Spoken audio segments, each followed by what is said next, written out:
morning, viewers. Welcome to Daybreak Africa on Television Nigeria, broadcasting beyond boundaries. My name is Elizabeth Samsedi. And I'm Keisha Undi.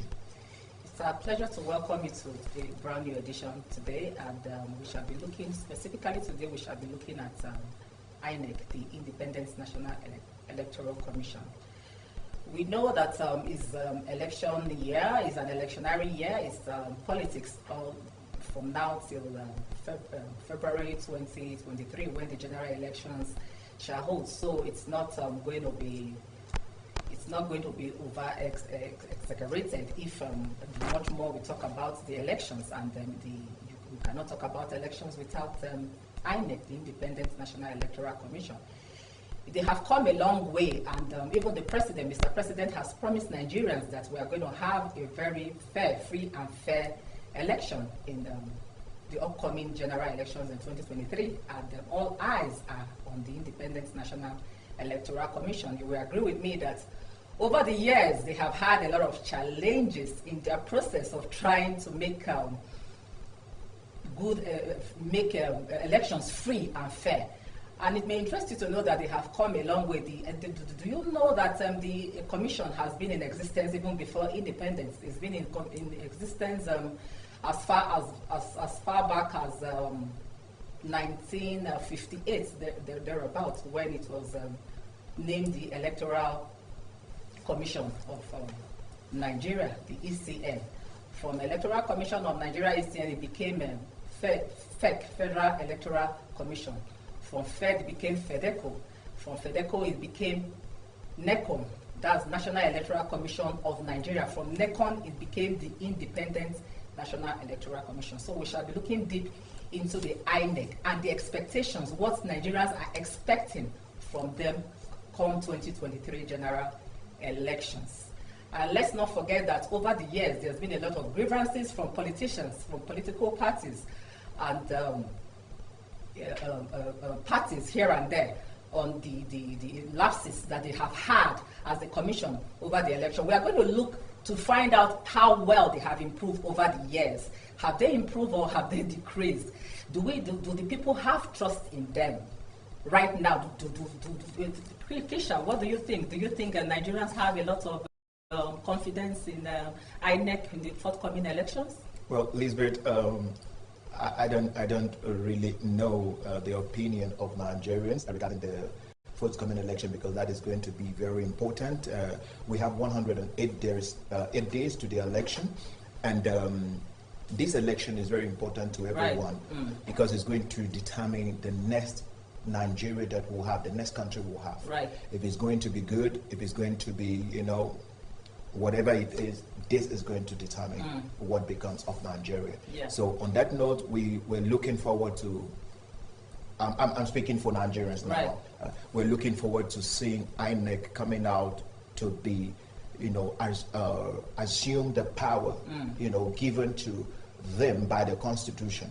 It's not going to be controlled by the executives. It's not going to be controlled. In fact, it's not going to have this kind of outside force, having to control the operations, what they do, how they do it, having the kind of excuses that we always right. have. And they always allow us to get to 24 hours to the elections before they start saying, okay, our card readers are not good, the beavers are not working. But we can't rule that out. Usually they have a lot of irregularities. They have all manner of challenges as far as the elections are concerned. Yeah, Lizzie, one of the reasons why you strive so much in your academics, most especially during your childhood, when your father paid much of your school fees, you have to try much, apart from you getting better, you want to please your father.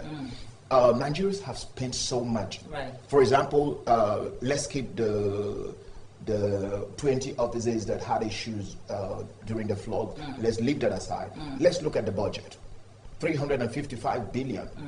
For election. Right. You can't spend such money and you expect stories and excuses. Absolutely. If you know you're not ready for it, let Nigerians understand that right. you're not ready and you're not capable. They haven't told us that they're not ready, and they haven't told us that right. they are not capable. So right. we believe they are good. Yeah, we believe that they will do justice. Right. And we have just some gentlemen with us in the studio this morning that will be helping us trash out these issues as it concerns INEC and the expectations from the people. First, I have Mr. Maxwell Esibi. He's a lecturer at the International Institute of Journalism, Abuja. You are welcome, sir. Nice meeting you. I'm very happy to be here. Thank you. Secondly, we have Mr. Ene Ojo Habat Idaku. Please, I hope I pronounced that well. He's a publisher. You are welcome, sir. Thank you for having me.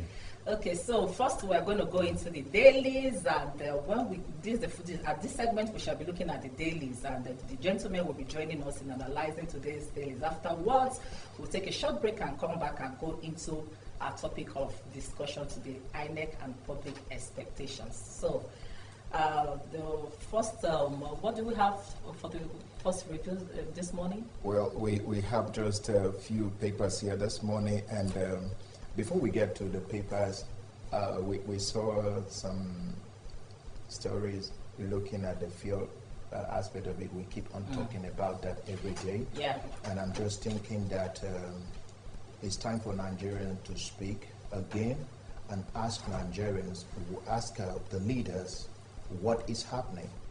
What is it that they are not telling Nigerians? When will these things come to an end? Yeah. That is what I was actually thinking this morning, because if we can't just live, which means that you don't know what happened tomorrow morning. Anything can happen. You wake up, anything goes. Actually, on the news, as far as the fuel issue, the crisis is concerned, NNPC has remained, accordingly, that it has remained the sole importer of petrol into Nigeria for several years, and other marketers halted petrol imports due to their inability to access foreign exchange without hassles. Mr. Maxwell, what's your take on this issue of the fuel crisis that we're seeing that has endured up till now? I'm happy to be here, like I said earlier on. Let me start this way. Yeah. I was thinking that a fortnight ago, about a month ago, we're told that the challenges that the country is having was the flood that overpowered them in Kogi. That was the main thing that does not enable them to bring the fuel down to all the cities. But all this while, I'm sure the issue of fuel has come and gone. Now we are beginning to see another story entirely. Most Nigerians, if we do a vox pop and go to them outside, they will tell you they find it increasingly difficult to be able to understand the situation of the government at the moment.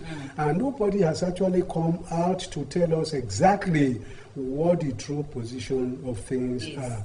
Even as of right now, in the studio, well, they are queuing up all the petrol stations by car somewhere along the line to buy fuel. I find it difficult to get it. But I believe that I still believe that the government, one way or the other, will be able to come out and tell us the true position of things. Because along the line, if they are not able to tell us the true position of things, NNPC should be able to come out and tell Nigerians what is happening. Why are still the queue? This is the fuel that the Almighty God has given to us right in our soil, and I find it difficult to beginning to wonder what is the problem. There are some countries that not even up to Nigeria, yet they are getting on well. So what is the true position of things? Mr. Eneojo, can we get your opinion on this? Well, for me, it's very unfortunate that the fuel scarcity is still lingering.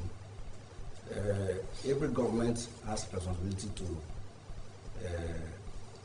do justice to their job by ensuring that the people get what they are supposed to get at the time they are supposed to get it. The issue of fuel is a serious issue. Nigeria is an oil-producing nation, and we are supposed to have fuel in abundance. Right. So it becomes a problem. The question is this: what is government doing about it? Our refineries are not working. Even the ones that are importing, there are sharp practices in the importation. There are so many stories we are hearing. So for me, government should be responsible to the people by making sure that every loophole that is making fuel to be scarce to be addressed properly. That's my take on it. All right. Yeah, go ahead. That is simply amazing. Like I said before, this very moment that if we are holding people accountable and we are hearing the NNPC. Who is the NNPC? Yeah. This Exactly. is NNPC is also controlled by one man. Right, exactly. So this is what I'm just thinking that, Lizzie, when you go out there to the street, you see the tension. Too much. You could see Nigerians becoming so hostile with each other. Absolutely. You know, whatever the government, the leaders are doing, the people don't have the power to challenge what the leaders are doing. Rather, they challenge themselves, knowing so well that we're all in it together. True. So you see a lot of things happening. Okay, if you're going to hold the NNPC accountable, where are you going to start from? This is the directives, the policy making regarding the NNPC is just centered on one man. Right. So this is where we are. And if really the country is going to move, it's not the election that will change anything. We need to really talk to ourselves and say, Somebody okay. was saying the other day that actually that is what exactly are these elections that every Nigerian now, what you have in the mouth is election, Right. 2023. Right. Is that really what Nigeria problem needs? Is that going to change anything? Mr. Eniojo, do you think the elections, voting a new leadership is going to actually change all of these challenges that we have? Yes, for me, voting in new leadership can change the narrative. Okay. If only Nigerians vote wisely. Now, what do I mean by that? You see, you can't continue doing the same thing and expect the same results. That would be madness. Nigerians have for a long time been voting leaders into office who they don't hold them accountable. You see, in other climes, when a leader promises certain things and is voted into office, as soon as he can't deliver those things, the people turn against him. That is what it's supposed to be, because the people hold the leaders accountable. But in Nigeria, even when a leader is performing badly, people are still applauding him. So That's the problem. But there's something going on.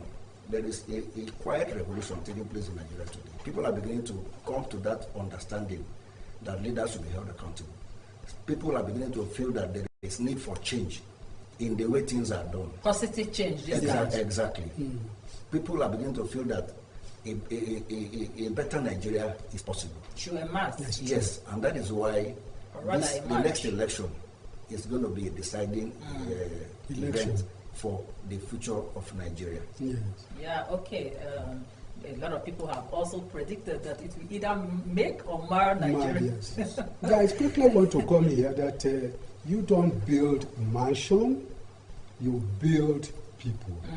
And when you build people up, these are the same people who will be able to tell us exactly what the position is. I expect those in position of authority not to be building mansions. How come you can mention names because for innuendo, I may not be able to mention certain names, who even when they die, it is that time they hurriedly went to build houses for them.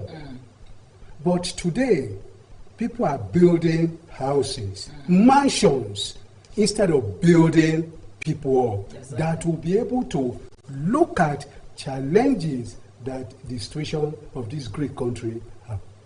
Okay, let's move on to the next story. ASU is on the news again. ASU has met again with the federal government, and nothing tangible came out of the meeting. But though they made one thing very clear, that they were not planning to go for another strike. But the body has been complaining about the salaries. They have month salary of October that was given them. You know, they were mandated by the courts to resume to go back to the classroom, and so by so doing, that the government was going to look into their demands and make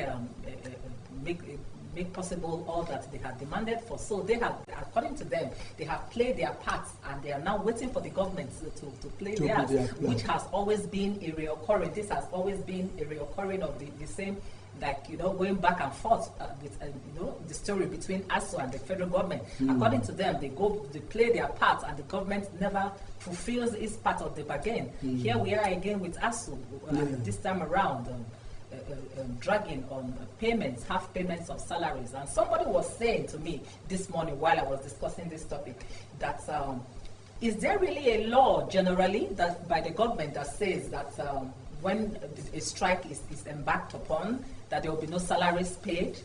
Mr. Maxwell, is there any such law? Yeah, I don't think so, because I also believe that this issue of payment of salary should be an avenue, a yardstick to further encourage these our lecturers that have been on strike for almost 8 to 9 months. So I also believe that these are some of the things the government should quickly, expeditiously look into and solve the problem to avoid this issue of students, remaining at home. But let's also give credit to the Speaker of the House of Representatives, Honorable Femi Gbajabiamila, Right. who single-handedly, every avenue has failed. But he decided to call the ASU people under the able leadership of Professor Emmanuel Oshodeke to be able to come together and before this issue occur. But I also believe that the government this time around should be able to fulfill their obligations, because the one avenue that the Speaker made was that the government will do everything possible to make sure that, yes, their money is paid, all their agreement between them and the federal government will be settled amicably. But the reverse is the case now. But I also believe that there is hope for them, because I believe that for the moment now that this half salary have been paid, it's nothing to write home about. Because if you look at it 2-3 days ago, they are also saying they are still not comfortable with this half salary being paid to them. So I expect that the Speaker who initiated, who engineered this, they are coming up, should also be able to come together and be able to resolve this issue once and for all. Actually, after the meeting that was held between ASU and the FEC on Monday, the ASU president, Gbajabiamila, the Speaker, also had promised them that as soon as possible, soonest that the president was going to, the president is away from the country, that the president was going to definitely keep to his part. So let them do that, because if they decide to go on strike again, it will be a disastrous thing. It will be a colossal, terrible loss, because most parents have been encouraged now that the students, their world, their whatever, going back to classes to resume. So if they decide again to come back, it will be a problem, because ASU would be vehemently refused to go back to whatever if their salaries are not fully paid. Okay. Lizzie, Nigeria is the government. Let me say the government. These guys are the problem. Mr. Maxwell is saying something that Gbajabiamila should be, applauded for what he is part of the problem. We are talking about 8 months. Yes. They stayed back at home. Now, if you are saying no work, no play, it's just like a strike, it's just like a protest. Yes. It's their constitutional right. It is. Your right is being trampled upon. And you are saying, okay, I have no right to ask for my right. Okay, there's a strike. What happened? What calls for the strike? Because if you are treating the system right, nobody goes on strike because there's a word strike. Yes. So Nigerians should, again, use all this parameter to know that, okay, 2023 is here. Yes. Let's pick the leaders that thinks Nigeria, not themselves. I love what you said, that leaders are meant to really build the people, not structures. Not structure. Because at the end of the day, we've seen a lot of them. Some who even send their children abroad, and at the end of the day, they just walk back home and nothing is really to show. Yeah. And I'm just thinking that they have to, because there's a budget that these guys, the ASU, the lecturers, they are meant to pay. Now, this is the sad aspect of it. How many of these persons, I was sharing with you, last 3 weeks, you heard of the death of so many lecturers. A lot of them. Yes. Died. University of Calabar. Good. And I have a very close friend of mine that he's a brother-in-law who is also in University of Calabar, who slumped and died. So when you talk about this, it's not all about what you feel. It's not what about the government, the leaders feel. We're talking about Nigerians. We're talking about ordinary Nigerians, like they call us. Because apart from the fact that most of them have even died prematurely, right, due to the fact that they were not able to get their medications, the drugs.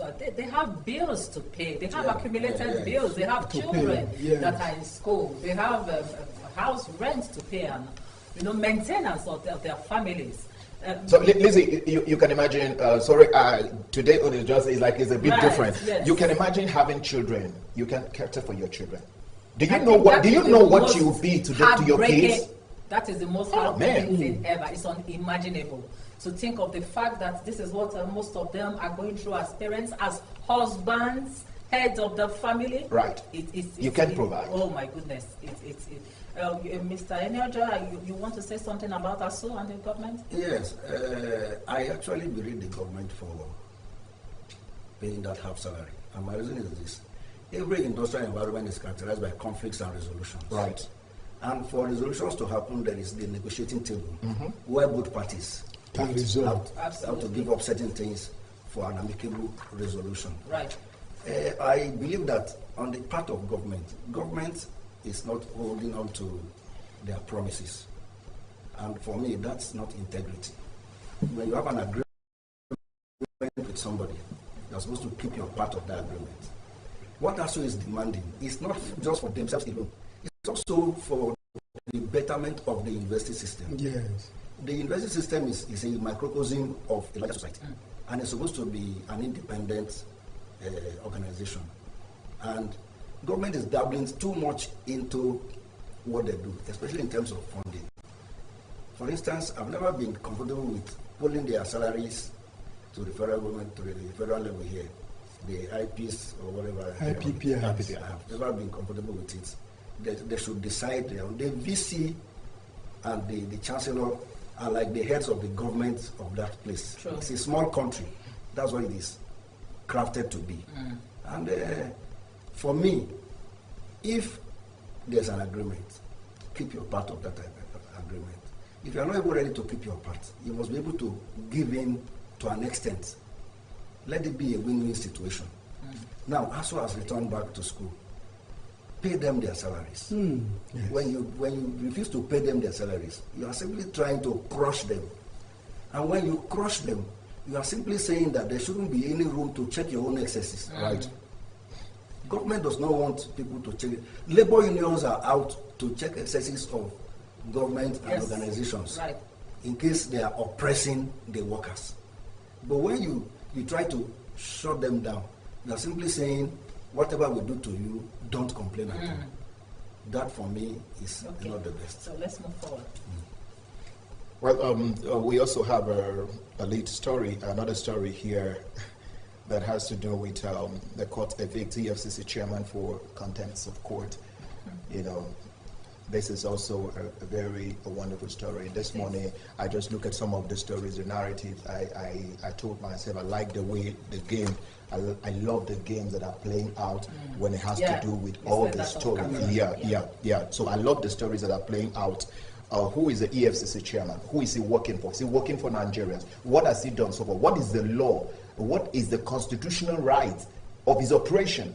We look at that. Okay, why the content of God? This is where we talk about the rule of law here. Where in a democratic system of governance, you have people above the law. They are leaders and their families. We have some of their children who act anyhow in the streets of Nigeria because there is a law made for them and there is a law made for ordinary Nigerians. So when you look at the stories and you get to this very story here now, obey the rule, obey the court. If you don't obey the court today and you are just, your children as well follow. Absolutely. And nobody has the right. Nobody has the right. The judge doesn't have the right. Okay, if you can, maybe he passed the judgment. If you cannot sack him, you kill him. This is what the system is all about. And we can't give birth to a better Nigeria with all this in place. So I don't know what you make of that story. It's you yourself, let me give Lizzie. a little foundation on it, even as it reads. That there's a certain Mr. Uju Awo, a retired Air Force Marshal and AVM, was previously prosecuted by the EFCC on corruption charges, but was acquitted by another judge of the FCT High Court in his application leveling a charge of contempt against EFCC and its chairperson. Mr. Ojo Awo accused the agency and its leadership of violating the court order issued on the 21st of November 2018, ordering them to return his seized Range Rover, supercharged, and 14 million naira to him. Okay, the order has been subsisting since the time of Ibrahim Magu, okay, as the acting chairman of the EFCC. The commission continues to disobey the court order after Mr. Bauer, because after Mr. Bauer became EFCC chairperson in February 2021. So you can see that it didn't begin from Mr. Bauer. Yes. Since 2018. Quite a long time. Quite a long time. And he came in and yet refused to release the properties belonging to this former AVI. So your take on this, please. Yes, I looked at it this way. Contempt of court. Most Nigerians may not understand what contempt of court is. All right. What is contempt of court in a real sense? From my legal analogy, interfering into judicial proceedings, or 1, 2, or doing certain things which is against the law in the court or what have you. But if EFCC have realized that this man needs to get all these properties back, I mean, there is nothing wrong trying to confiscate, trying to seize, or try to hijack all these materials that belongs to this one. These are some of the things most of the papers for the past years have been saying. Even our colleagues there at Fourth Estate of the Realm have always been saying that when you are not able to dispensate justice at the right time, so many cases will be in the court and come today, come tomorrow, come today, come tomorrow, and that thing begins to frustrate even the two parties. So what I expect at this end of the day, if actually these properties are illegally confiscated, seized by EFCC, should be refunded. Immediately, should be refunded. If you look at it now, look at about INEC, about yesterday's papers, I start to be corrected, 600 cases need to be trashed out. 600 cases. To be trashed out before 2023 general election. What is the problem? Would they have the time? Would they be able to sit down and be able to trash out these 600 cases? What have they been waiting for? Something you can do within a day, you put it 1 year. And I think it's uncalled for. So I think the real thing, if this man properties are illegally seized, should be released to him and let EFCC begin to do another job. That's the way I look at it. Okay, your opinion? Well, for me, I see it as the beauty of democracy. For a long time, Nigerians, even when they are oppressed by certain persons in certain offices, they just leave it to God. And those abuses continued over the years. But in the last few years, Nigerians are beginning to wake up to the fact that when somebody uses an office to either abuse you or does anything to you illegally, you can go to the court, approach the court, and the court will has the capacity to either try the person or convict the person, no matter which office the person holds, because the government for a very long time have used some persons in government to do, let me say, not everybody, have used some of these things many times to quell certain oppositions or people who rise up against them. Now, in this case, the EFCC is an organ of government, it's an agency of government, and is responsible for trying out cases like this. But the question is this: what they are doing, is it right or wrong? The man is saying what they are doing to me is wrong. Right. and he decides to approach the court. Yes. And the court finds the agency guilty. Yes. The head of the agency should go in for it. Yes. That's the truth, because he's the one that the buck stops at his table. Exactly. So for me, it's the beauty of democracy. So, Kisha, what do you think as the leadership? Because he's when you call EFCC, is the actual person, yeah. And for him to have refused the court order, what example is a young man, is a youth, even as you know how much we have been clamoring for the youth, to take over leadership in Nigeria. What example do you think is showing? He said something that is the beauty of democracy. Yes. To me, that is the evil of democracy. Yeah. There is a beauty and there's evil. There's advantage and there's disadvantage. Now, the young people we're talking about in politics and the government. There are two young people we talked about here, Lizzie. If you bring in a young person, okay, this is Kisha, and you are my godfather. You brought me into the system. I'm going to play by your rules.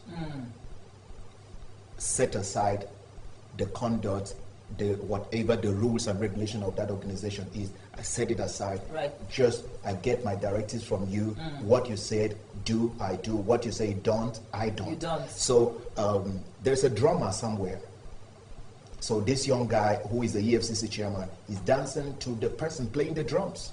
That's my opinion anyway. Do you think there is a link somehow as per governance, leadership, and she's living by example? Taking me back to the Nnamdi Kanu issue with the court issue that had said that he should be released on bail at least, and the federal government denied and said no, that it was a risk. It was a risk to have him come to pay. Mr. Enejo, what's your take on that? For me, I'm just linking it. Yes. For the case of Nnamdi Kanu, I think that the government didn't do a good thing. If the court says it should be released, government should obey the courts. And that's why I was talking about the beauty of democracy. In a robust democracy, there should be checks and balances. Right. There should be the independence of the arms of government. Right. The executive should be independent of the judiciary. The judiciary should be independent of the executive. One should not dance to the tune of the other. So when the judiciary says this is it, the executive should not do anything otherwise. The court is supposed to actually convict the government also of contempt of court. That's what they are supposed to do. So for me, if the process if they are checking themselves, is the beauty of democracy. And that is why if the court can convict the EFCC chairman, for me, there's an improvement in our process. So that of Nnamdi Kanu, government didn't do well. And the court is supposed to actually... That's why the EFCC man is because the federal government. Yes. Probably that's what he's also, I think so. Looking at and living by the same negative example by the federal government and him not doing exactly what the court has told him to do. Okay, we're moving forward to the next story. The PDP and the crisis, in-house crisis. The in-house crisis of PDP. Again, the governors are still trending. Kisha, the 5G. The 5G. I mean G5. G5. We know about how they went to Benue to launch up a campaign, and there's been a lot of talks actually about Autumn saying to hell with Atiku. It's a PDP chieftains see Iyocha Ayu's miscalculation deepening crisis. Do you agree that all of these crises are being, of course, the origin is from Iyocha Ayu's refusal to resign, to keep to his promise? According to, there was a promise at the beginning that if eventually a Northerner emerges as the candidate of the party, that he would resign. And according to Governor Wike, that's his grievance, that's his major grievance. Wike has said that he doesn't have any problem, that they have accepted the presidential candidates, Atiku Abubakar, that the challenge is that a promise is a promise.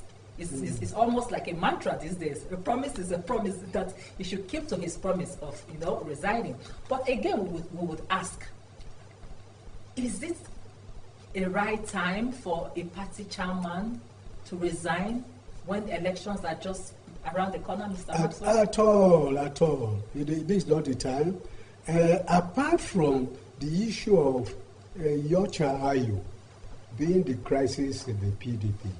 The other problem is this Okoa, the Delta State governor, being the second, the vice president, the running mate to the former vice president. But they have accepted that. They've accepted the presidential but and within the them, vice. there is still that crisis. Most importantly, according to the Rivers State governor, some party stakeholders making some derogatory statements which are not too palatable to the political leaders as far as that party is concerned.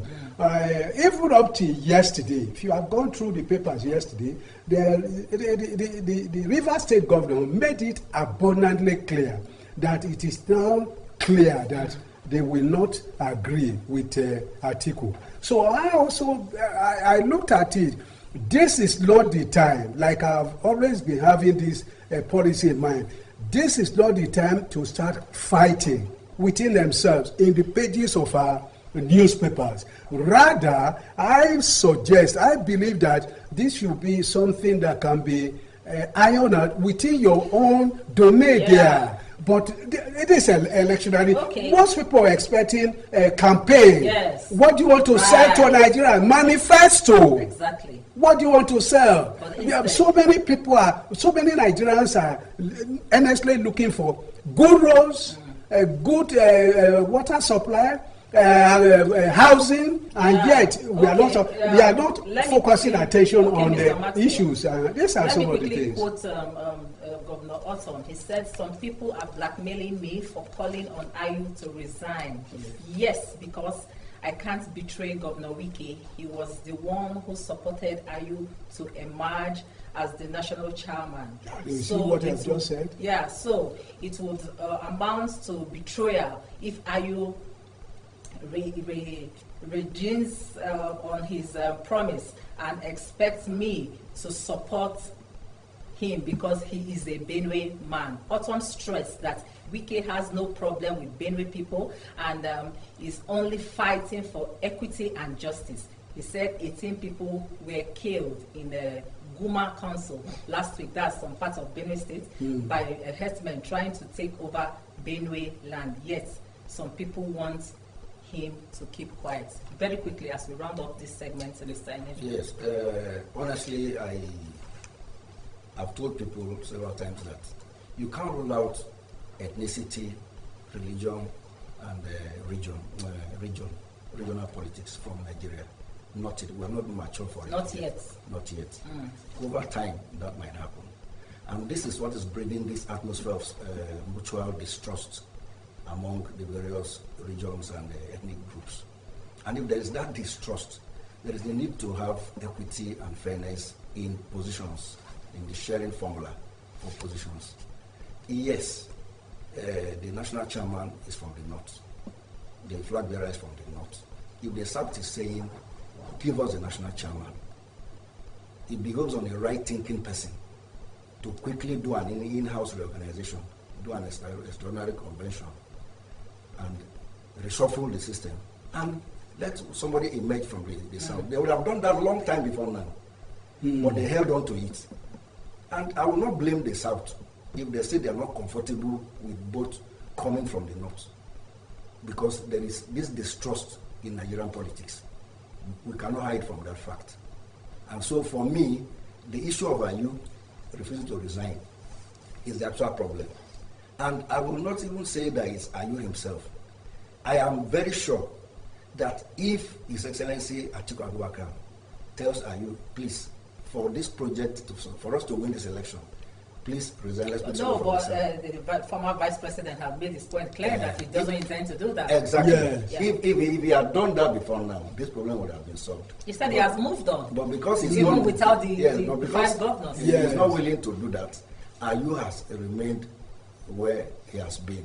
Now, this is because it's Nigeria. In other climes, when such calls begin to come up, you now have to look at the patriotic aspect of it. If I resign, will the party coast home to victory? If it is yes, you resign. You can't be bigger than the party. No individual is bigger than the party. That is true. So for me, Ayu remains the problem. If Ayu resigns, and somebody else from the south picks that chairmanship, I'm sure the southern governors, including Otom, will work with the party, and PDP can help the victory that so much desire. Okay, on that note, we are ending this segment of newspaper review. We shall be taking a short break, and when we get back, we'll be discussing INEC and public expectations. Don't go away. Even as we take this short break, we'll be taking a listen to what the people are saying about the expectations of INEC. Stay tuned. We'll be right back.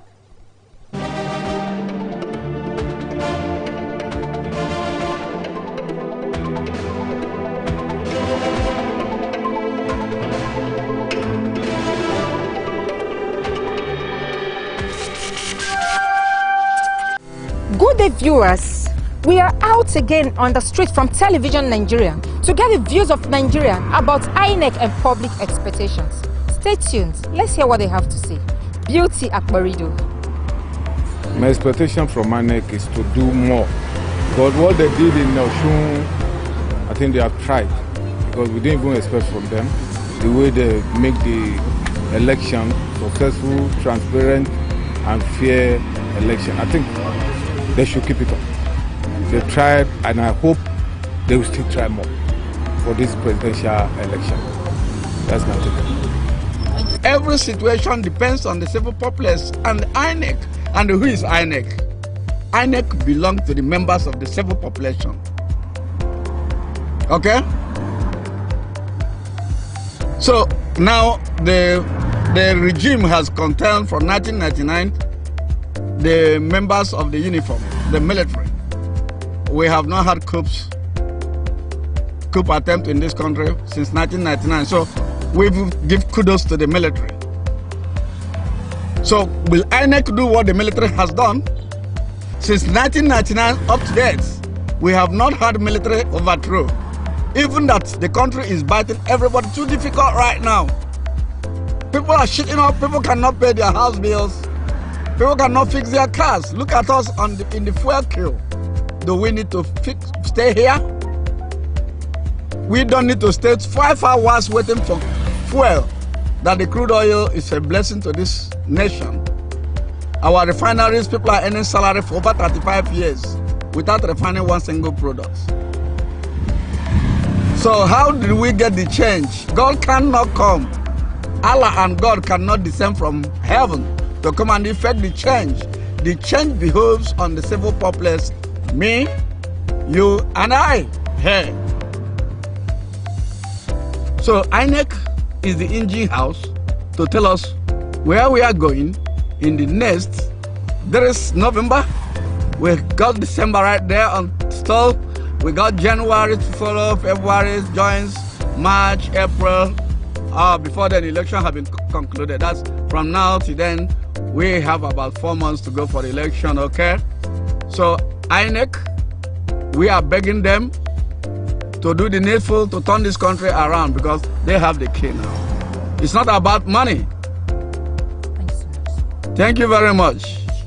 So, my rescue movement party, we are contesting to take over the government of Abia State and see whether at our age, somebody at the age we are now stealing money, I don't know what he's going to do with it. So we want a space and a situation where we can have an opportunity to do the needful and rebuild the damages and do the damage control and find a way we can bring succor to the mind of the defrauded, the mind of the demuned, the mind of people who feel, I want to die. Running out of this country doesn't solve problem. We're going to be here to salvage it together. When you say no, and he said no, I said no, no stands to correct the situation. But when I say no, two of you say yes, in a wrong situation carries the day. I see INEC as a person, do you understand? And then as humans, we have different attributes and characters. Now it depends on the integrity of whoever is the representative per time. So we wouldn't say INEC as a body is a corrupt body, but whoever is in charge is what matters. That's the person that decides what happens. If the person is somebody without integrity, it's possible that such persons could be manipulated, especially when money is involved. That is what I think personally about INEC. Knowing that with the mindset I have actually, that is me. I feel this is the person, but it depends on the integrity of that person. So in your own perspective, what do you expect from them? In my perspective, I would expect that for one to hold such a position, firstly, the person should have been, should I say, tested and trusted, maybe with stuffs like that before. There's a way, I think there should be a way they go backwards to see the person's achievement over time and see what such persons have been able to handle before and see how perfectly they handled that.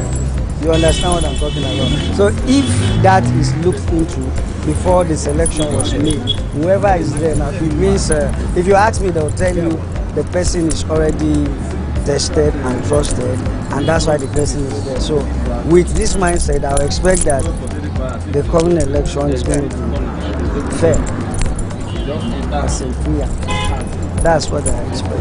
I'm expecting INEC to do their job and, you know, and let them do credible election for us so that they put whoever we choose to be as our president. Do you think they have that independent authority to carry out their duty?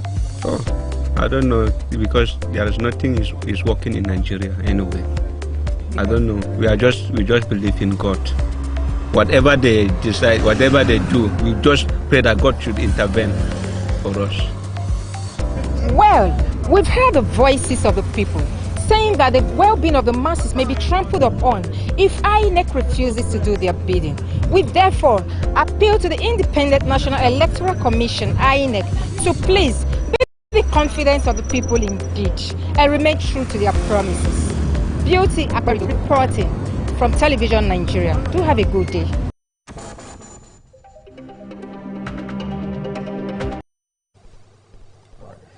You're welcome back. Thanks for being there. Right now, we're going to go straight to our topic of discussion for the day, which is INEC and public expectations. We still have with us in the studio Mr. Enejo Herbert Idako. Thank you for staying with us. Thank you so much. And Mr. Maxwell Esiegbe. Pardon me. Mr. Maxwell Esiegbe, you're welcome. Right. Thanks Nice for staying with us. Okay, looking at INEC, the Independent National Electoral Commission, they have come a long way. And the first time I noticed there was anything like INEC was the name that rang a bell to me was Professor Humphrey Owosu. Pisha, at what point, who was the name of the first INEC chairman you ever heard of? Roberto. Oh, really? Yeah, because I wasn't close to where I need to know Nigerian leaders. Yeah, so okay. I think that's where I met the person I met there, and yeah. Professor Humphrey Owosu, from him to Maurice Iwu, from Maurice Iwu before Jega. Most people is Jega that they are really, really aware of, you know, because it became really. Okay, you were talking about the INEC, right? Yes, the past chairman. Right. Okay, and I think it was the era of Maurice Iwu that stopped foreigners from. He said they could, or rather, he stopped them from going to observe. Yes, foreign observers. Yes, foreign observers. It was during his time that he stopped foreign observers from moving around to, you know, to observe. Take notice of what is happening. Exactly, of the elections. And from there, between that time and now, how would you classify INEC? Would you say that they have improved in this area of observers, allowing foreigners to observe elections? Let me start with you, Mr. Enejo. Well, I believe that holistically there's improvement in the activities of INEC. It's in a country like Nigeria where most of the politicians are looking for ways to cut corners. INEC has this challenge of how to beat them to it. Well, they are also working hard to beat INEC to it also. But for me, INEC has over time been able to get over this challenge. They've been able to improve very seriously. And we are not yet there, but we have improved drastically. Just from like what we heard on the streets, you see that a lot of people have a lot of high expectations, okay, on INEC and Professor Mahmoud himself. So the expectations are really very, very high. During the time of Tahiru Jega, Jega was appointed by President Jonathan, President Goodluck Jonathan. Yes. Okay, and I think he was one of the INEC chairmen that never really had all the people. He had a large support during his time. As at the time of his appointment, the past presidents were present, according to, looking back, past presidents, leaders of the National Assembly. Then the Senate president was David Mark, and the Senate, House of Rep was Dimeji Bankole. As at that time, because there were governors, and then it was like a warm voice when Jega was appointed. And they had made a lot of improvements, okay? Though there are still areas that they are yet to correct. Yes, because there are a lot of malpractice. They've been dealing with a lot of malpractice issues, electoral malpractices that had to do with ballot box snatching, vote buying and selling, election irregularities with voters and card readers and all that. And it was also Jega that introduced the card reading machine. Okay, looking back, how would you classify, or categorize the era of Jega, Mr. Maxwell? Yes, the era of Jega was a bit okay. Let's put it right. Was a bit okay because let's put it this way: INEC, we have no other organization that conduct election in this country. They are the only sole responsibility appointed by the government of the day to say they are the one to conduct and give us the people to rule this country for 4 years or whatever the case is. I think during the time of Jega, we were able to see a kind of improvement because many people actually noticed that probably the former president that time, Goodluck Jonathan, will continue. But we were able to see the real result coming out, even though some categories of people were not too good by getting the actual results. Right.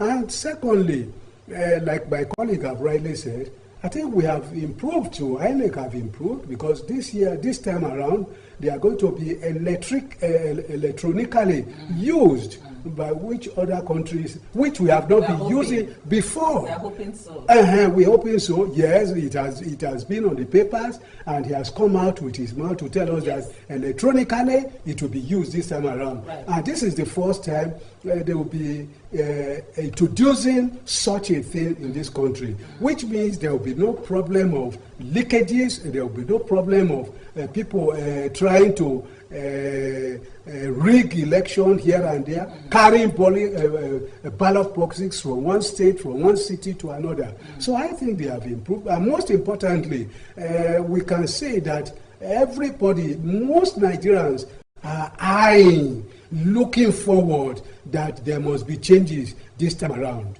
So because, yes, when you have changes, there will be positive impact. You can't expect one person to be ruling all the time. Yeah. Because if you do a vox pop like you showed a while ago, you see that most Nigerians are earnestly looking for INEC for most important things to be done, so that there will be changes for every one of us. Okay. There were very fierce criticisms against Jega after the 2015 general elections. from all, every aspect, okay? There were criticisms from campaign officials from different parties of him being biased. Mr. Eneoja, what's your take on that? Well, just like I said earlier, INEC has not really been perfect. During the time of Jega... Do you agree he was biased? I don't agree that he was biased. What I will say is that there were loopholes in the INEC system. And desperate Nigerian politicians capitalized on those loopholes to get their way. And what this current INEC chairman is trying to do is to shore up those loopholes so that we can get a near perfect system. For instance, the card reader that Jega introduced at that time, the card reader was meant to do something like a biometric capture of the person, and then the information is stored in the card reader. But the information is still carried physically from the polling unit to a center, and from there to INEC office. And within that space of movement, figures can change. The forms can be exchanged. And there was that problem. And certain politicians will connive with certain either INEC staff or ad hoc staff, yes, and then they'll do these changes on the way, not being the original winners of what they're supposed to have. But this time around, it has improved. The introduction of the beavers is something that has really given Nigerians a sense of hope. And then the electronic transmission system that they have introduced, yes, where from the very polling unit, you transmit the results. Yes. What that means is that that space of moving from polling unit to a center no longer there. is no longer there. Right. And so there is a very serious improvement. It wasn't about Jega being biased. It was about the system having loopholes. Nigerians are looking for... Nigeria is unfortunate, I must say it, that many Nigerian politicians, rather than campaign, do make issue-based campaigns so that they can get their votes, they look for how to cut corners so that they can have their way. And for me, if you want to lead the people and you are cutting corners to impose yourself on them, that's not leadership. That's simply desperation. It's blind ambition and desperation. You must, for you to be a leader, you must be able to influence the people and the people to accept you. Leadership is about influence. Yeah. The moment you can't influence the people, you are not a leader. Right. You are simply imposing yourself on them. So Professor Mahmoud Yakubu took over from Jega. Jega. And so far, lately there was this clamoring. We have talked about it in one of our shows in the studio here before, that the one then I guess disagreed. There's been clamoring for some people say that he should resign, that he hasn't done so well. But if you were to score him, what would you score him so far? A lot of people make references to the past Osun, Ekiti, and Anambra state elections, which you agree that they are not compared to the forthcoming general elections. So how would you score Mahmoud so far? Yeah, I think Mahmoud has done well. I wouldn't say he has done perfectly, but he has been able to improve on what he came to admit very seriously. For instance, the electoral act that was recently signed by the president is a victory, is an achievement for the current INEC chairman, especially because it has given Nigerians some measure of hope in the system. Nigerians before now have not really, they lost hope in the system, and that was accountable for the voter apathy that we've experienced over the years. Now, with this electoral act being signed into law, Nigerians are beginning to, the hope is being rekindled that something better can come out of it. And I think for the first time, the number of voters registered in Nigeria this time around is very high for the first time. That clearly shows that there is hope in the system. And as we continue to move, we continue to evolve, and then INEC continues to improve, there will also be ways. Now, there is an exception to it. As I speak with you, most of the politicians now realize that they cannot manipulate the process any longer. Now, what are they planning to do? They are planning to use money to buy the people, use money to influence them, like vote buying.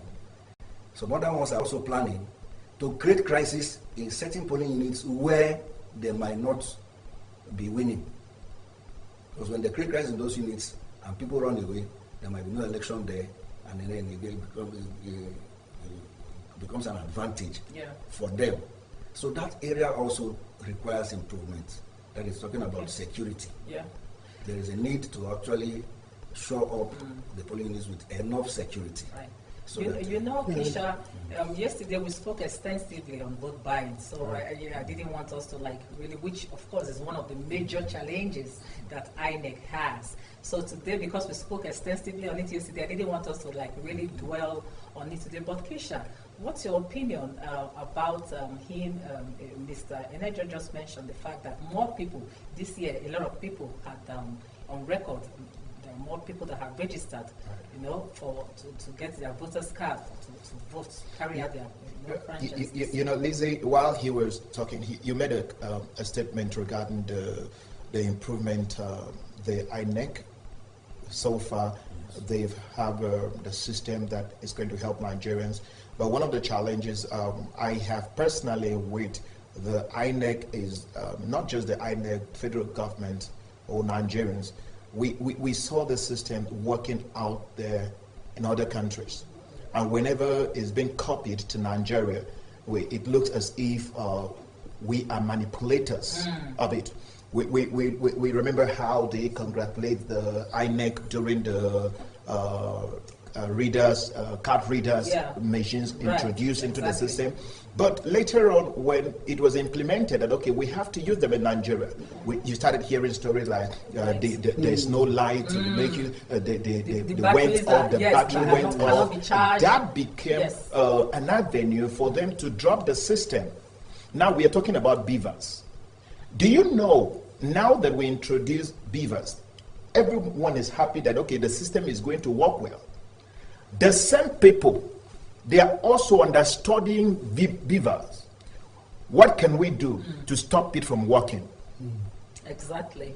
I don't know if you get that. That's right. So if we are going to get it right, the idea of Nigerians, like we said it before now, and is one of the things I keep on saying, that we need to understand the kind of Nigeria we want. If we know the Nigeria we want, we need to know the kind of leadership that will always give us the Nigeria we want. Right. If we keep on going with this, we can't go anywhere. We are 62 years old. We're 62 years. So even if we get to 100 years, we have nothing to show, and people keep making jest of Nigerians, richest country becoming a poorest in the face of the earth.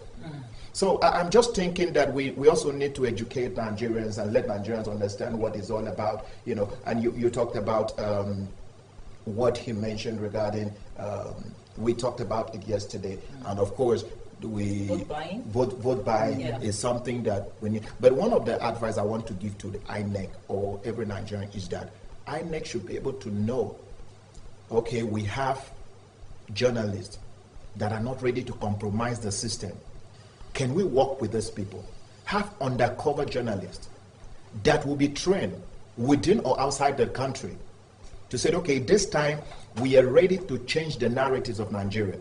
You will be posted to every polling unit in Nigeria. To cover. Not to show yourself as a journalist, but to get the reports for Nigerians. And wherever you are, there's an eye on you. Right. We have the system, we have the technology to go with that. If we go by this, I think we will definitely get a very good, in fact, we will get closer to what we're supposed to be. I think these are just my few thoughts anyway. During the time when the voters the readers card readers were introduced, they had a lot of challenges in areas of, like you had earlier mentioned, no light to charge, battery is down. A lot of, I could remember during the elections was it 2015 election when Jonathan, the president, and most of them, were trying to vote. It couldn't recognize their exactly. There were so many irregularities as far as that card reader was concerned. What about the beavers that we have right now? Yes, according to they've been tested in some states, like I had earlier, emphasized. How much can we trust these beavers? How have they really been tested to that extent when we have so much confidence that in the general major elections they will not fail, Mr. Maxwell? Yeah, these are some of the things I think the INEC should, as a matter of urgency, look into. Because if at the end of the day we are waiting for next year for the election to come up and not being able to test all this equipment, then what is the essence then?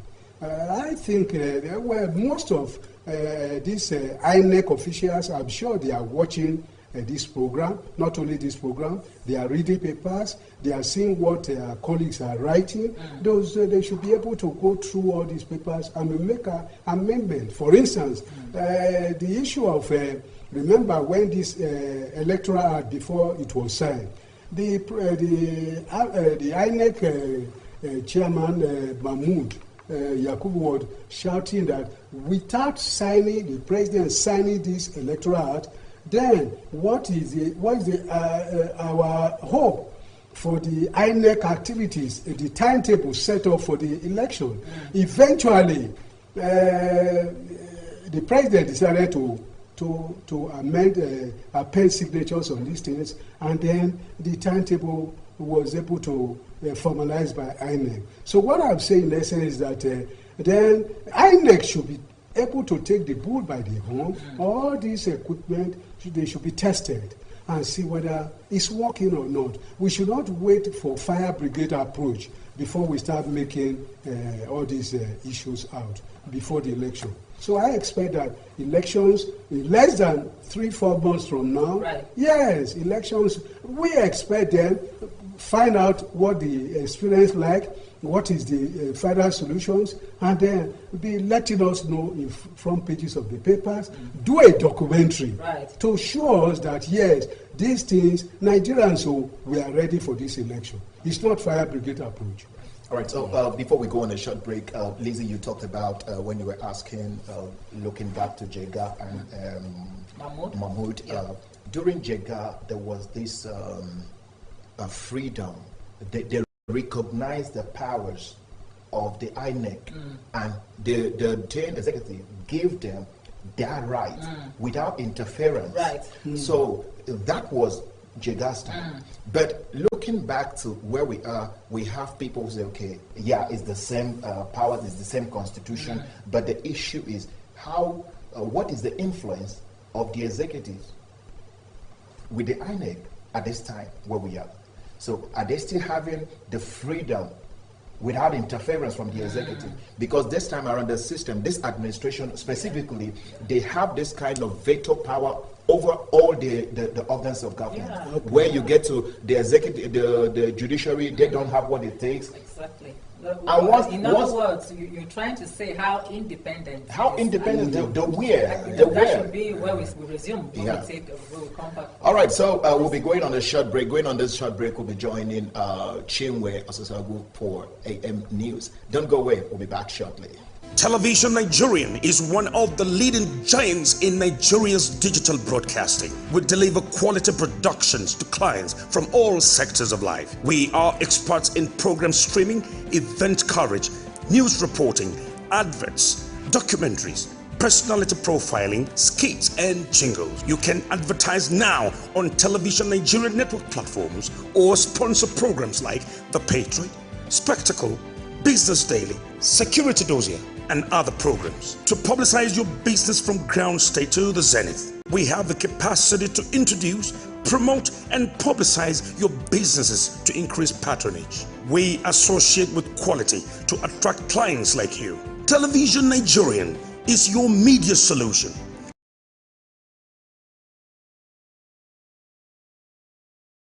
Television Nigerian is one of the leading giants in Nigeria's digital broadcasting. We deliver quality productions to clients from all sectors of life. We are experts in program streaming, event coverage, news reporting, adverts, documentaries, personality profiling, skits, and jingles. You can advertise now on Television Nigerian network platforms or sponsor programs The Patriot, Spectacle, Business Daily, Security Dossier, and other programs. To publicize your business from ground state to the zenith, we have the capacity to introduce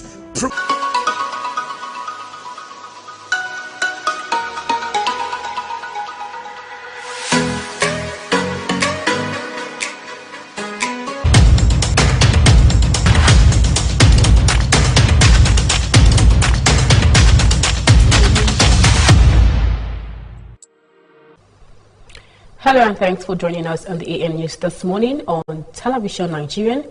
I am Chiwendu Osisiago. Citing Nigerians' currency problems and worsening exchange rate crisis, the Independent Petroleum Marketers Association of Nigeria (IPMAN) is agitating for a hike in the pump price of petrol. IPMAN members argue that catapulting exchange rate has invalidated the current pricing template. Petrol marketers have resorted to selling at different prices since early this year as the naira value continued to plunge and cost of logistics, especially transportation, soared, with the price of diesel ever increasing. While pump prices are the NNPC limited filling stations and at major marketers like Total range from 169 naira in Lagos to 174 naira per litre in Abuja. Independent marketers have been selling from 179 naira to 200 naira per litre across Nigeria. The chairman of the Economic and Financial Crimes Commission, EFCC, Abdulrasheed Bawa, has appealed the court ruling which ordered his remand. We'll take a quick break now. We'll continue shortly.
All right, it's good to have you back on our program this morning on Daybreak Africa. This program we've been talking about focusing on Nigeria. Well, these stories we talked about Nigeria, these are issues we've heard for over a period of time, and we are still asking ourselves, what can we do to get out of this menace we find ourselves, and how can we get the system better? And everyone is involved in this. It's not just saying, okay, the leaders are involved, and Lisbeth, when we are talking about all this, okay, the INEC being, saddled with the responsibility to organize, to having the freedom of setting up all this.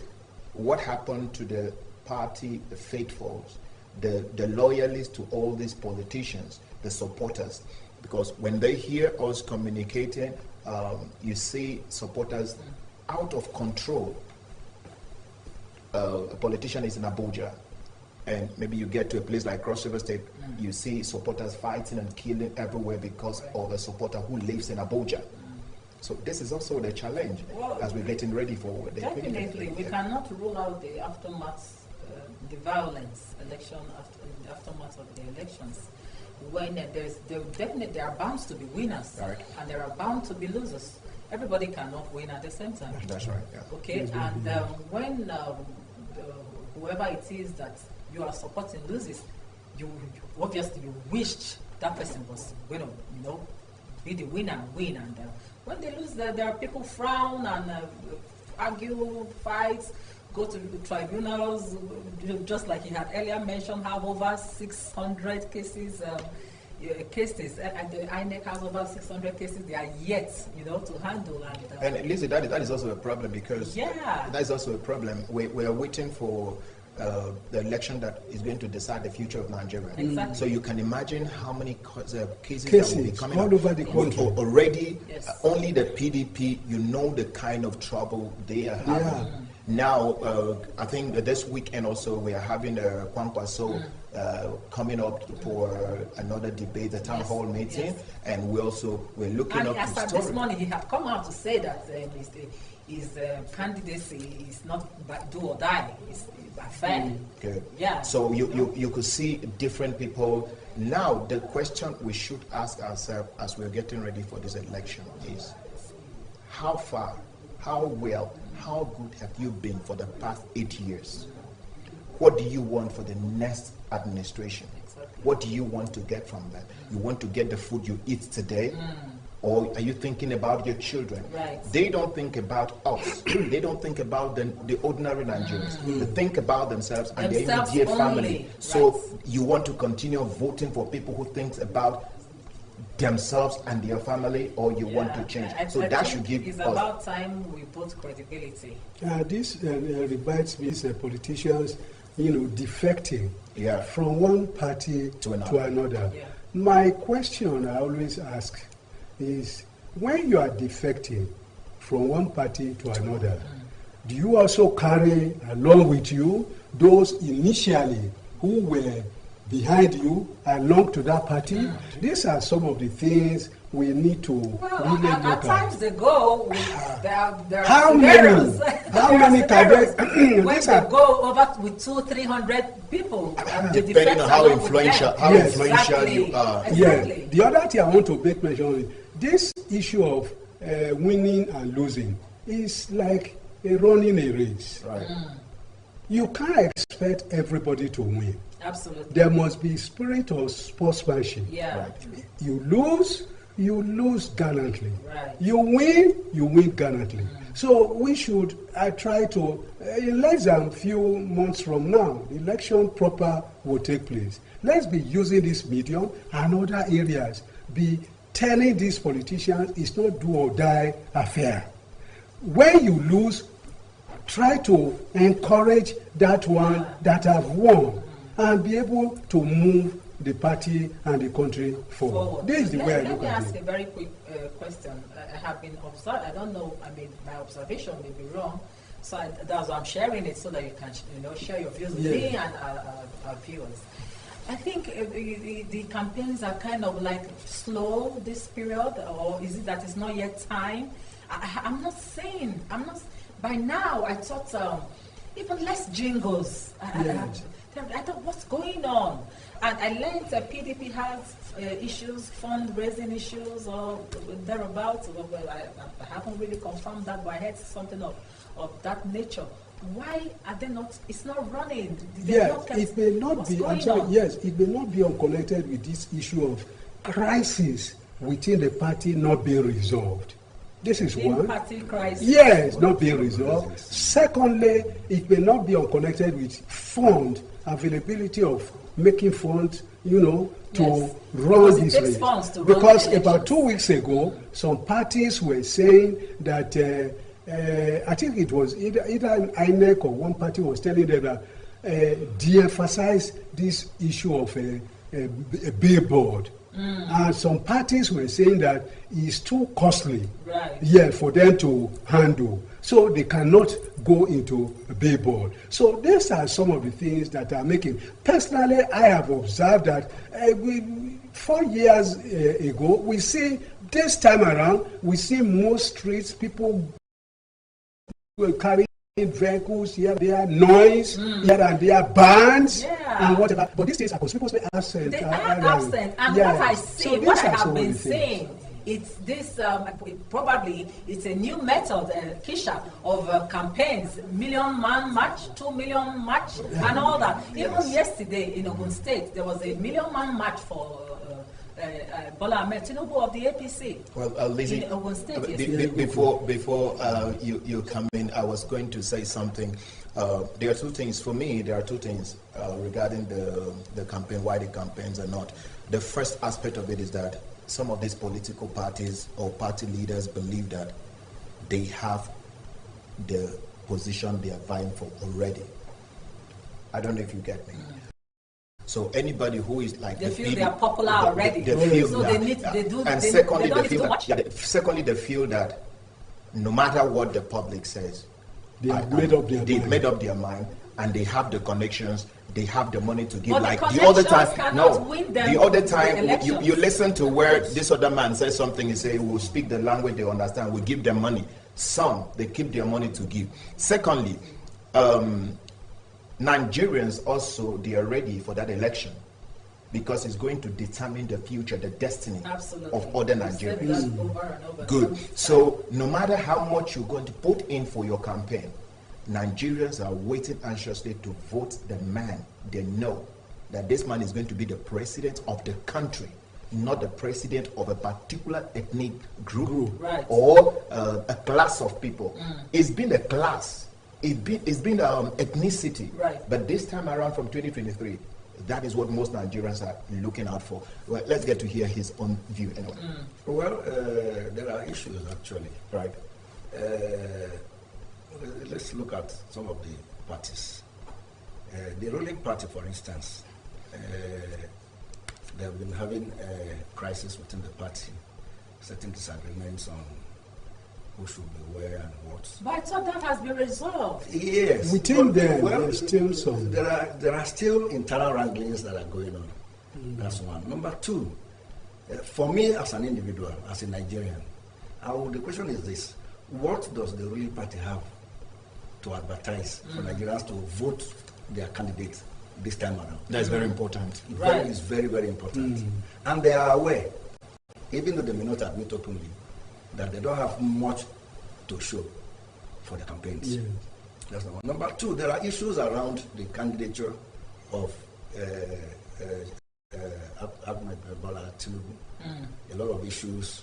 Nigerians are... talking about the issues, we also saw some documents, some letters that came out. We need to verify them. There are trending letters that came... Things trending on the last few days about certain drug issues and all. And then there are issues of the certificate issue and all. A lot of issues are there. And then there are the health issues also. So these things, even those who are campaigning along with them, their morale is dampened because of some of these things. But these are questions that they've not come out to answer them openly up till now. That is for the ruling party. Now, look at PDP, which is supposed to stand as a credible opposition to take power from them. The PDP is even almost divided into two, as I speak with you. The crisis of the national chairman resigning and all that has engulfed the party, and they have not been able to resolve it. And for me, I see it as a failure of the party and the failure of the candidates. The flag bearer of the party, if he cannot resolve the issues within the party. So how can he handle the country? Exactly. That's another question. Then that is done. Then let's look at Labour Party. They have fund issues. They have fund issues. Yes. You understand? They have fund issues, and they are busy building structures. And you talked about the million-man marches. Yes. It's the Labour Party that actually started it. And they were doing that because they didn't have money to do all the mega rallies that other parties. So even the so-called structured ones have joined in. Now the APC is copying from them, like what they did in Lagos State recently. Yes. They are already copying from because it has become the trend. But if you look at it very carefully, you will discover that the voting pattern in this coming election is actually going to be based on the perception of Nigerians for the first time. Because before now, Nigerian politicians have been exploiting the illiteracy of Nigerians, the voter illiteracy of Nigerians. But many Nigerians are woken up this time around. We may not be there yet, but there's an improvement in the understanding of who should we vote for, what should we expect from who we should vote for. Because what you expect is what should determine who you vote for. Right. Actually, in societies where leaders are accountable. Yes. But it has not been so before now. But you see, that era, as we have entered into a new era now, where Nigerians are now asking questions. What can this person offer us? Yeah. And it's like it started first like a youth movement. Some call it the third force. Some say it's a revolution. Whatever it is, there's a build-up. Okay. And that build-up, for me, will shape the future of Nigerian elections as we move forward. All right. Don't you think that we are talking the public expectations, what Nigerians are expecting from INEC? Yes. Okay, our focus is on INEC. Yes, but we can't talk INEC without talking these political parties. We can't. Because, of course, there is no INEC without them. That's true. Right, you know, and with this crisis that we are talking about amongst these individual parties, don't you think that eventually it will create some kind of troubles for INEC? For the fact that they're having fund issues, internal crises, parties being divided, they're not focused on the campaigns, telling the people, most of them we haven't seen or read their manifestos. Okay, and even the ones that have announced theirs, they're still struggling to really explain and convince us that this is how they intend to go about these manifestos, this list of what they said, the change that we want to see. Don't you think that at the end of the day, it will end up getting to that level of, like you had said, them feeling because they are popular already, they don't need to do much, and it will end up, we know where it will end up, both buying and selling. And that will be another challenge for INEC in its conduction for a fair, free, and credible election. Mr. Maxwell, I like your take. Yes, it may and it may not. Why do I say it may? Now, if you look at critically, when INEC was given the mandate to the political parties to select their deadline to make their candidate for as vice president next to the presidential candidate, the deadline was given, and holistically they were able to agree. But if you look at it critically, it was the tail end, the rush. Some of them, I know very well, midnight, they don't sleep to make sure at least they get whoever that will be their next vice president or the presidential candidate. But I also believe that the political parties, yes, even though there are crises within their around, yes, they are working tooth nail. I'm not a politician, like I always tell my colleagues there, but they are working to make sure at least they will be able to beat the deadline given to them by INEC. Now, the issue of manifesto is where I want to pick holes, because most Nigerians will be expecting them. Yes. What are you doing for us? What are you selling? You go to the market, you want to go and buy. You want to go and sell. Yes. You want the electorate to vote for you. What are you selling to them? Right. We talk about accommodations are there, roads are there. None of them has been able to come out all these things to tell the electorate, these are the things that we have. And these are questions begging for answers. Because most Nigerians, they know that, well, the previous political parties have failed us. This time around, what are you doing to be able to put 3 square meals on the table of a layman or whatever the situation may be? Yes. Good roads. Most Nigerians are expecting good roads, accommodation, and then fuel crisis. The four refineries that are not working, what are you doing? These are some of the things I expect that most Nigerians are. This brings me to security matters. We know sometime during the Chibok girls kidnap. Yes, 1984 or so. When that's the Chibok, in Chibok. Yes. At that heat period when Boko Haram had occupied Chibok. Yes. During that, the election afterwards, INEC were accused of not coming to Chibok because of fear of Boko Haram insecurity. They refused to get them to have them register for their exams. For voting. Yeah, for voting. That's yes, right. for voting. Okay, that happened then, and then the people shouted, cried out that no, we need, this is our right. We need for to the get security. here. So what am I saying? The insecurity is still high in the country. Yeah. Definitely, this is going to be one of the challenges INEC is going to face in these elections. But how will they beat it? How are they going to go about this? How are they going to get to those areas, those communities, those territories that are not so safe? Yeah, let me quickly check in, put in one or two sentences here. You remember, even the president have said it by December. The issue of whatever will be put to rest.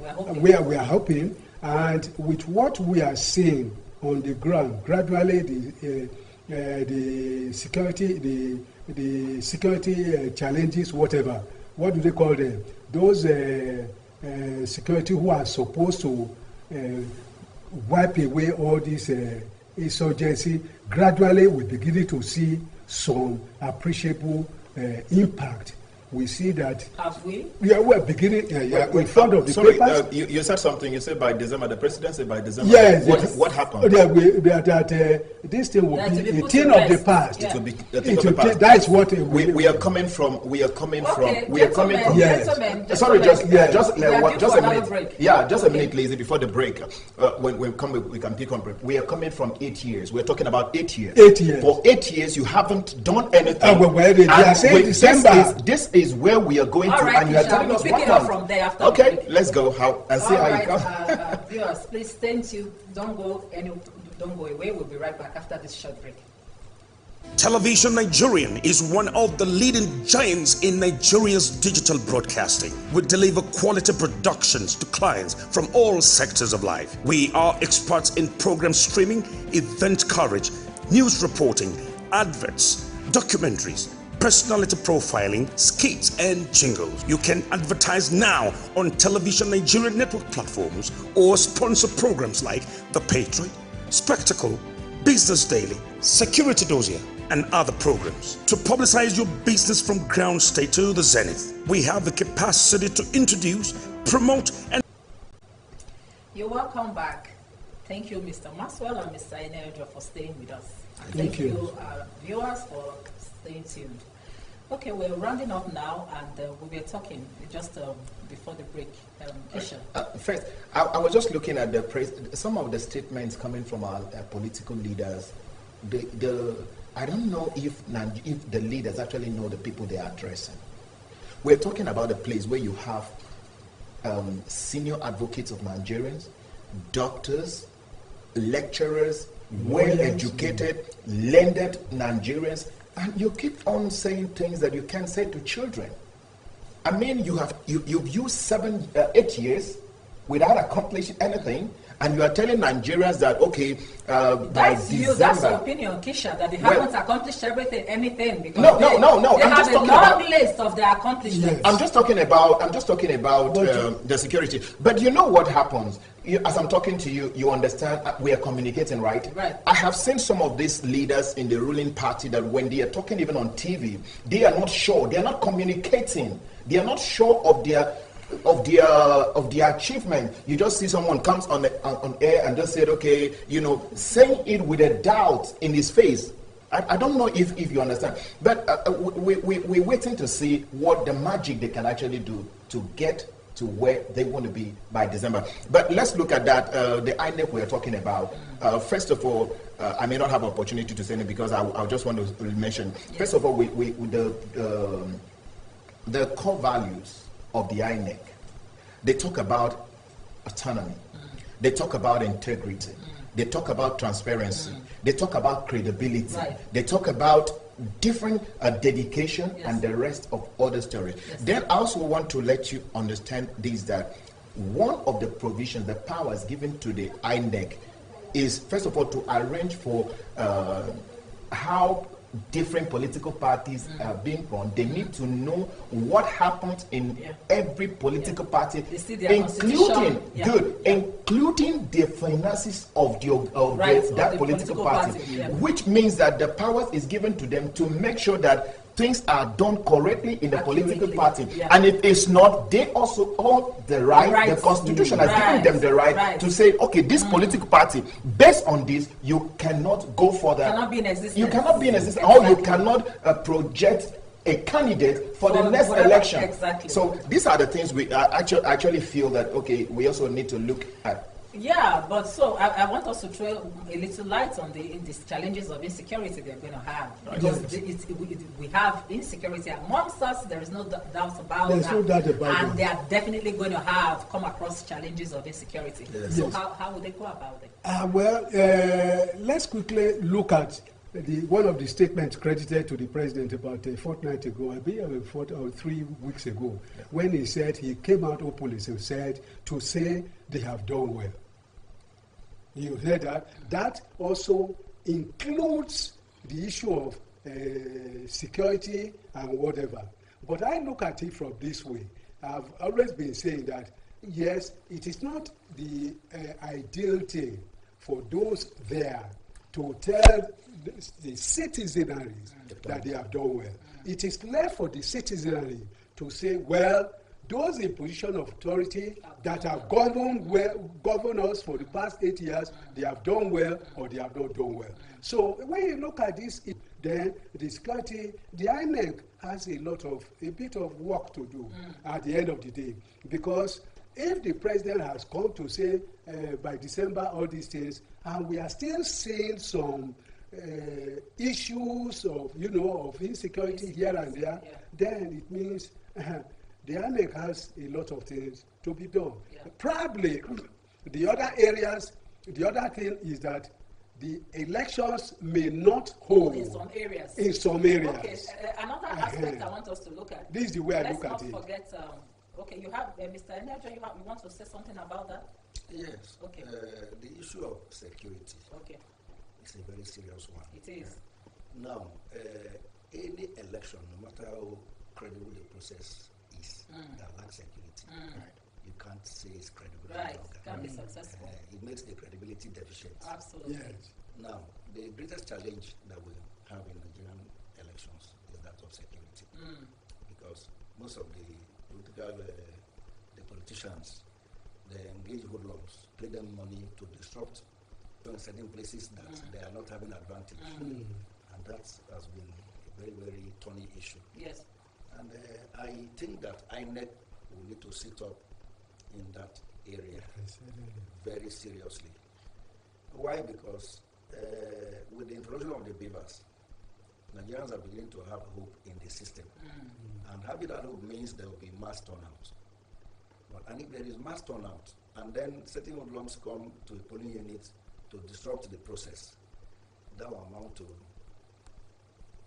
work not being done. Yeah, that's the true. result, the expected result will not be achieved. Yes. And that will be a very, very You're right, because Professor Mahmoud has promised Nigerians that this time around their votes is going to count. Yes. But when it gets to this area of insecurity, his hands are tied. There will be nothing he will be able to do about that, because they're going to disrupt the fairness and the turnout of the elections. Yes. What I will advocate for is our security agencies. Actually, there is need for training and retraining.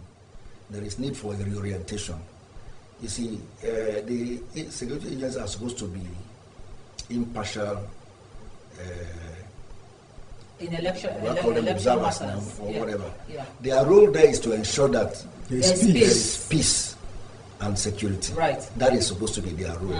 But when you see cases where security agencies work in favor of some parties or some politicians, it becomes another issue. And we've seen this over the years. Yeah. So there is a need for a reorientation of the mindset of many of these securities to know that they are there not to serve any politician, but to serve the country in Nigeria. Okay, Mr. Enejo, thank you so much. I don't want to leave this out. let's not forget that the flood has done a lot of havoc also this year. Yes. And a lot of people are displaced away from their communities. Yes. Properties lost and all that. Yeah, but we are told that about 600 people lost their lives. If not more. Okay. So, don't you think also, since a lot have been displaced and away from their homes, this is also going to affect, because most of them have been registered in their places, communities of origin, where they stay, where they reside. And right now, most of them are not there. Yes. Yeah, they have been moved from there. Yes, they will have moved from where they are to relocate to wherever they're able to find succor. Okay? So, what about this aspect of it? As far how would INEC cope in this for me, INEC will need to actually sit up in this area. It's a very challenging area. It is. I'll give you an example. In Kogi State presently, the Baji communities have been displaced by flood. Yes. Several communities. The whole of Bayelsa. Hundreds of communities. Yes, a few percentage of Bayelsa in is the Baji community it's not affected. in right. Kogi State. Yeah. Now, some of those people are in some IDP camps in Enugu State, in Anambra State. Some are in some IDP camps in other local governments of the state, and they are there today. They are no longer where they were registered. So for me, INEC will need to go the extra mile to send their personnel to those places to begin to determine who and who is where did they register, which polling unit were they supposed to vote, what is the number of the predominant people in a particular IDP. Honestly, I don't know how they are going to have that done. So there are ways it can be done. It's going to be it's going to be time consuming. It's not only in Kogi. Or else those people will be disenfranchised. Yes, not only in Kogi, in many how many states. Yes. Port Harcourt, remember, I know. In Port Harcourt, so many people lost their lives. Government said they were doing in Edo equally. Yes, and even in Jigawa, they are moving some people from one area to another. This is why I tend to agree that the INEC need to do extra job by going first to these areas where some people have been have died, and then where they now told. But let's not also forget that was not a part of the budget. Okay, for them to do this, they need funds to carry this out. Secondly, it's not the responsibility of the INEC to get into what the government, the humanitarian ministry and the rest supposed to have done to make sure that they give these people, they must have an environment conducive enough for them to stay. So even if INEC is going to move, it's not going to settle the people, rather he's going to go to a settled people, to carry out the operations. Can I say something on this? Right. I think INEC can do it if they want to do it. Okay. I'll give you an example. A friend told me a story recently about an election that took place some years ago in Nigeria, in one community. A Fulani community. They moved to a particular place and settled down. And so INEC people came there and registered them as a polling unit. They were registered. But by the time of the election period, they had moved to another location. So a particular politician that wanted his own votes to be counted. So took a bus to where they moved to. Okay. And on the day of the election, the very early part of the election, moved them from that place down to that place. Wow. Where the original registered. Yes, and they voted to his advantage. That was this. That's a desperate politician. Right. Okay. That has done that. Now, I hope INEC that is an umpire in the process that has the authority to ensure that elections work out, that votes count, should be able to budget some little money out of their very mega budgets to be able to look at these places. Are there polling units where the people have moved? Where they can move to? Yeah. Do we move the polling unit to them, or we move them back to the polling unit? Something can be done in this area. Okay. Finally, we have talked a lot about what we are expecting from INEC. What should INEC expect from the public, from the people, from the electorate? Because the electorates themselves have a role to play. Yes. So what's in 30 seconds, Mr. Maxwell? Yes, there should be peace. I expect that INEC will be expecting peace, because when you have peace, the election will be able to be conducted very well. But if peace is not there, there will be problem. I expect INEC to be telling the electorate, go there, vote, and let your vote be counted, live there. And then the environment, I also expect that INEC will be telling wherever the election is being conducted, there should be a peaceful atmosphere to make sure that that environment is conducive for everybody to come. Because if there is problem along the line, you and I cannot go there and be able to vote. Okay, Mr. For me, INEC's expectation of the people is peaceful conduct. Leave your house, come to the polling unit when it's time to vote peacefully, make sure your votes are counted, and then you go back to your homes. INEC will not expect to see people that will be rowdy, people that want to cut corners, people that want to disrupt the process. That's not what INEC is looking for. INEC, for what I believe, are out to achieve results in the area of their own assignment, which is credible elections. And they want the cooperation of every Nigerian for that to be achieved. Thank you. I would like to thank you, Mr. Enejo Herbert Idako. Thank you so much. Did I pronounce it Yes, well? you did. He's the publisher. Thank you so very much. And Mr. Maxwell Iseibe, a lecturer at the International Institute of Journalism, Abuja. God bless you. Thank you very much. Being here. Kisha, what are your last... Well, you talked about the expectations of the INEC. Well, the INEC expect a good turnout of the electorate. They are not ready to say that, okay, here they are expecting 5,000 votes, and you get there, you hear like 700 people turn up for the vote. Right. Why? So I think they need the support of the electorate, a good turnout. And INEC doesn't have the powers to create atmosphere, a safety atmosphere for the electorate. Right. So INEC also expects the government to work with them to provide security for the electorate. Because of insecurity, 80 or 60% of Nigerians may not want to come out and vote. Right. So INEC has a lot of expectations from the government and from the electorate, just the way the electorate also have so much expectation from the INEC. Yeah. Okay, this is how far we can take. We want to thank you, our viewers, for today. Thank you for spending time with us on our program this morning. My name is Elizabeth Samsedi. We'll see you next time. Have a lovely day.